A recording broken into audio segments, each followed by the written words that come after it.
oublier les talons. On ne monte pas à Cordes-sur-Ciel en voiture non plus. L'ascension se fait à pied, à travers les ruelles escarpées et pavées. On s'immerge d'un coup dans l'ambiance médiévale, portes fortifiées, remparts, façades gothiques sculptées et petits coins cachés. Le charme opère au premier pas.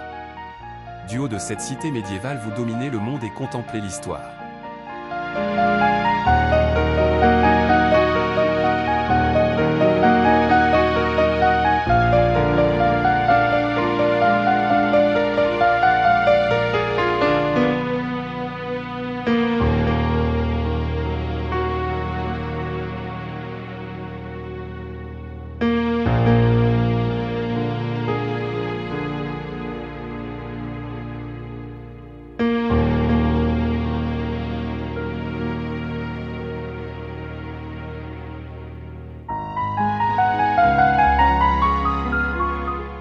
Cordes-sur-Ciel, c'est 800 ans d'histoire qui se dérobent à chaque pas.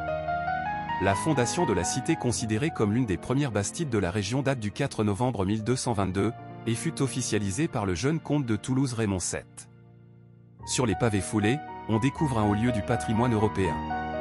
Il suffira de lever la tête pour apercevoir les façades sculptées, magnifiées par le temps et l'art gothique. Pour prendre de la hauteur, il faudra monter. Heureusement les galeries et les ateliers d'artisans vous feront oublier ce détail, jusqu'à arriver au point le plus haut sans même s'en apercevoir. La beauté des lieux n'aura d'égal que le temps passé à ses côtés, où l'art et la culture se mêlent à l'histoire d'un riche passé.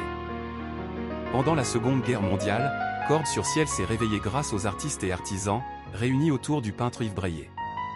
Ce fut la renaissance de la cité oubliée, pour le plus grand plaisir des visiteurs.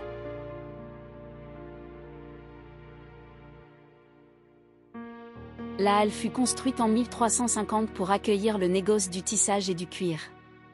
Grâce à ce commerce, Cordes-sur-Ciel connaît une croissance exceptionnelle et ce sont les marchands et quelques nobles qui feront édifier les somptueux palais gothiques, que l'on peut aujourd'hui admirer.